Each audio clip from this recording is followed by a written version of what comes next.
खान साहब ने पूछा है कि आप पे क्या आजमाइश है, कैसा रहा टाइम, और मैंने बताया अल्हम्दुलिल्लाह इस काले कोट ने मुझे बहुत हिम्मत दी है और आज मैं यहाँ जो खड़ी हूँ इस हिम्मत के साथ खान साहब के साथ इंशाल्लाह खड़े हैं और पाकिस्तान के साथ भी खड़े हैं। पाकिस्तान जिंदाबाद। पॉलिटिक्स में आने का है, मुलाकात हुई है, क्या कहती हैं? खान साहब हमारे लीडर है और मुलाकात की अल्हम्दुलिल्लाह मैं बहुत खुश हूँ और हमेशा डट के खड़े हैं, अभी भी कप्तान के साथ खड़े हैं इंशाल्लाह। क्या कहा खान साहब ने, कुछ पूछा, क्या मुश्किलात पेश आई? खान साहब ने पूछा है कि आप पे क्या आजमाइश है, कैसा रहा टाइम, और मैंने बताया अल्हम्दुलिल्लाह इस काले कोट ने मुझे बहुत हिम्मत दी है और आज मैं यहाँ जो खड़ी हूँ इस हिम्मत के साथ खड़ी हूँ। बहुत शुक्रिया। तो क्या कहते थे आपको कि आप क्या बयान दें कि खान साहब की सपोर्ट ना करें, पीटीआई की सपोर्ट ना करें, या फिर क्या कहा जाता था?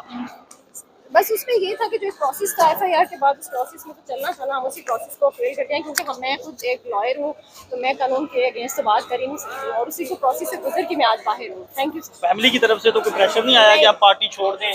बड़ा मुश्किल वक्त देखा, 18 दिन बड़े मुश्किल ये थे। सियासी नजरिया रखना मेरा एक कानूनी आईनी हक है और मेरे वालिदैन कभी भी मुझे इस चीज़ से रोकते नहीं है। Thank you. आखिर में क्या कहेंगी खान साहब को या पीटीआई के वर्कर्स मैं को? क्या पाकिस्तान की एक बहुत अच्छी शहरी हूँ और बहुत मोहब्बत करती हूँ पाकिस्तान के साथ और खान साहब के साथ इंशाल्लाह खड़े हैं और पाकिस्तान के साथ भी खड़े हैं। पाकिस्तान जिंदाबाद। पॉलिटिक्स में आने का है कोई शौक?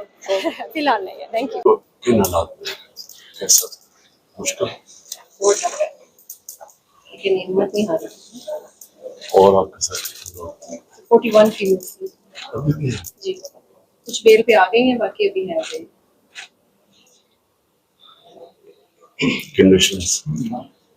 कंडीशन सर अभी आजमाइश ही चल रही है, लेकिन हमारी औरतें जो हैं वो हिम्मत वाली भी हैं। डॉक्टर साहबा की तबीयत भी बहुत खराब हुई थी। अच्छा। हमारी एक खातून जो है वो जेल एंटर होते रिमांड के बाद जैसे हम लोग गए हैं तो वो जेल एंटर होते ही वहीं बेहोश हो गई थी। उनकी कंडीशन काफी खराब थी और उनके पास फर्स्ट एड भी नहीं थी जेल के पास कि वो उसको प्रोवाइड कर सके। काफी ज्यादा हालात हमने बैठ इस कंडीशन में देखे, लेकिन हमने हिम्मत का मुजाहरा किया। और क्या प्रेशर क्या डाल रहे हैं कि क्या कोई अप्रूवर बने या क्या है, क्या कैसे किया छोड़ेंगे कब? सर छोड़ेंगे, बस एक फॉर्मेलिटी चल रही है इसमें उन्होंने रखा हुआ है सबको और वही सारा प्रोसीजर चल रहा है। छोड़ने वाला ये है कि जो वो कहते हैं कि जी आप बयान हल्फी या इस तरह कोई चीज़ दे दें तो हम आपकी जाने छोड़ देंगे। जब हम लोग कहते हैं कि आप एक प्रोसेस जो आपने आप एफआईआर काट दी, सर मैं अब अपनी एग्जांपल दूं तो मैं 18 डेज रह के आई और मैंने बार बार कहा कि आप मुझे मेरी एफआईआर दिखाएं, मुझे दिखाएं तो सही आपने मुझे नामजद किया है या क्या है सिचुएशन। सर वो 18 डेज में मुझे आज तक नहीं दिखाई गई थी एफआईआर और हम सब नामालूम उसमें कैटेगरी में आ रहे हैं। तो सर एक मतलब एक मैं तो सर लॉयर हूँ लेकिन बाकी जो खवातीन हैं उनके तो मुस्तकबिल सारे हो रहे हैं ना, लेकिन वो किस लिए वहाँ बैठी हैं? वो आपके लिए बैठी है, वो अपने लीडर के लिए बैठी है और सर हम सब आपके साथ हैं और इंशाल्लाह। चलिए, तो अल्लाह मुश्किल वक्त से गुजारता है जब इंसान अपने हकूक और आज़ादी के लिए खड़ा होता है। जी सर।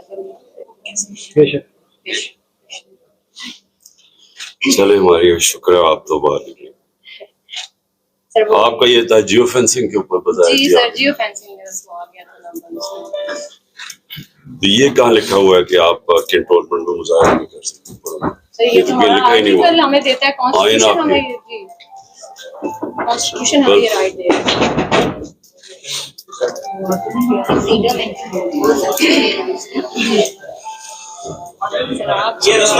हिम्मत कर रहे हैं हम, आप हमारी हिम्मत थैंक यू सर।